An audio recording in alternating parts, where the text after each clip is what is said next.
আমাদের অনেকেরই sex life অনেক সময় বোর হয়ে যায় যখন আমরা সেম মিশনারি পোজে সহবাস করি।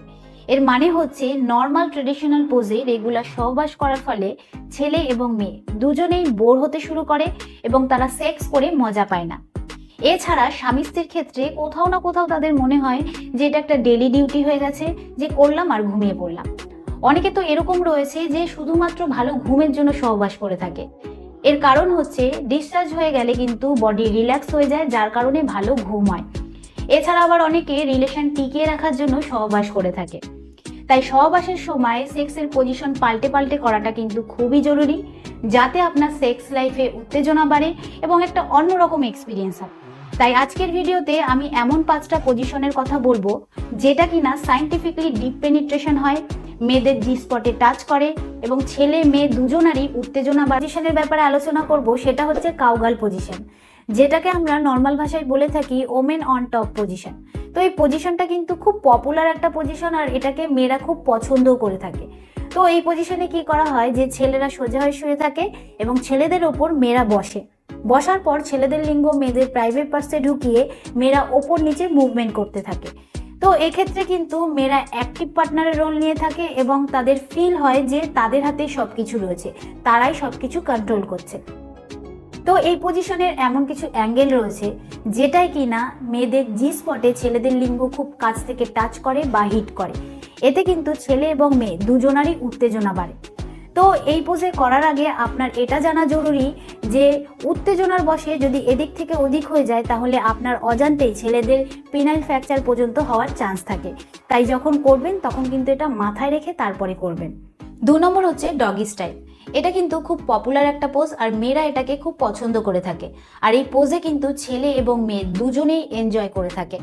সায়েন্টিফিকলি দেখা গেছে যে এই পোজের দ্বারা ডিপ পেনিট্রেশন হয়, মানে ছেলেদের লিঙ্গ মেয়েদের প্রাইভেট পার্টসের অনেক ভেতর দিকে ঢোকে এবং মেয়েদের যে ক্লিটোরিসের সেন্সিটিভ নার্ভগুলো রয়েছে তাতেও স্টিমুলেট খুব ভালোভাবে হয়। এর মানে হচ্ছে ঘর্ষণ খুব ভালোভাবে হয়, আর এতে কিন্তু মেয়েরা খুব স্যাটিসফাই হয়।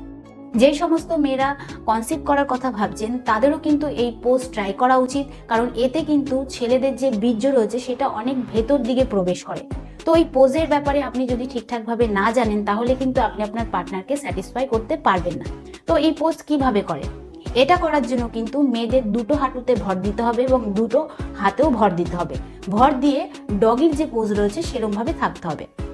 থাকার পর ছেলেরা কিন্তু মেয়েদের পেছন থেকে প্লে করবে, মানে মেয়েদের পেছন থেকে মেয়েদের প্রাইভেট পার্টসের ভেতরে তাদের লিঙ্গ ঢুকিয়ে প্লে করবে।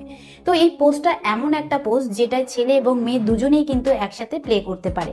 এর মানে হচ্ছে যে ছেলেরা পেছন থেকে তো করছেই, চাইলে মেয়েরাও কিন্তু সামনের থেকে সামনে পেছনে মুভমেন্ট করে করতে পারে।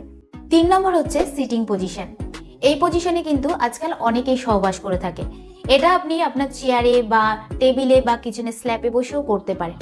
এই পজিশন করার জন্য কিন্তু মেয়েদেরকে বসে তাদের দুটো পা দুপাশে ফাঁক করতে হয় ঠিক এরকম ভাবে, এবং ছেলেরা মেয়েদের পায়ের মাঝখানে এসে তাদের ভ্যাজাইনাতে পেনিট্রেশন করে।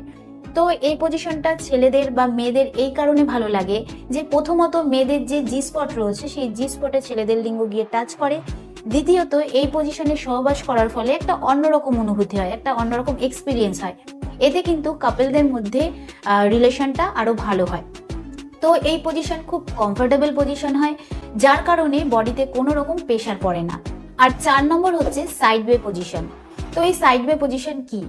এতে কিন্তু মেয়েরা এক সাইড হয়ে শোয় এবং ছেলেরা তার ঠিক পেছনে তাকে জড়িয়ে ধরে শোয়। এরপর কিন্তু মেয়েদের পেছন দিক থেকে ছেলেদের লিঙ্গ তার প্রাইভেট পার্টসে ঢুকিয়ে পেনিট্রেশন করে। তো এই পোজও কিন্তু খুব কমফোর্টেবল হয়, কারণ এতে কিন্তু আপনার হাইট নিয়ে বা ওয়েট নিয়ে কোনো রকম সমস্যা হয় না। আর আপনার শরীরে যদি কোথাও ব্যথা থাকে তাহলেও কিন্তু ইজিভাবে আপনি এই পজিশনে সহবাস করতে পারবেন। লাস্ট 5 নম্বর পজিশন হচ্ছে জি উইজ পজিশন। তো এই পজিশনের নাম শুনেই আপনি বুঝতে পারছেন যে মেয়েদের জি স্পটে খুব ভালোভাবে ঘর্ষণ হয়। তো এই পজিশন কিভাবে করে? এটা করার জন্য কিন্তু মেয়েদেরকে খাটের ওপর বা টেবিলের ওপর শুয়ে তাদের পা দুটোকে ছেলেদের কাঁধের ওপর রাখতে হবে এবং ছেলেদেরকে খাটের ওপর বা টেবিলের ওপর হাঁটুতে ভর দিয়ে দাঁড়িয়ে অথবা খাটের সামনে বা টেবিলের সামনে ছেলেদেরকে দাঁড়িয়ে মেয়েদের প্রাইভেট পার্টসে তাদের লিঙ্গ ঢুকিয়ে পেনিট্রেশন করতে হবে। তো এই পজিশনের দ্বারা কিন্তু ছেলেদের লিঙ্গের যে ফোর্স রয়েছে সেটা কিন্তু মেয়েদের প্রাইভেট পার্টসের ওপর দিকে হয় এতে কিন্তু মেয়েদের উত্তেজনা বাড়ে এবং মেয়েদের এটা খুব ভালোও লাগে, কারণ ডাইরেক্ট এটা জি স্পটে গিয়ে হিট করে। তো আমি যে 5টা পজিশনের কথা বললাম সেটা মুখে বলার কারণে যদি আপনার বুঝতে কোথাও অসুবিধা হয়, তাহলে নেটে কিন্তু এই নামগুলো সার্চ করে আপনি দেখতে পারেন, এতে কিন্তু আপনার সুবিধে হবে। আর এই পজিশনগুলো আপনি সহবাস করার সময় অবশ্যই ট্রাই করবেন, এতে কিন্তু আপনার সেক্স লাইফে মজা বাড়বে, উত্তেজনা বাড়বে, আর সেক্স করার সময় আপনি বোর ফিল করবেন না। তো আমি আশা করব যে এই ভিডিওর দ্বারা আপনি উপকৃত হবেন। তো ভিডিওটা কিরকম লাগলো অবশ্যই কমেন্টে জানাবেন। আজকের মতন এতটুকুই।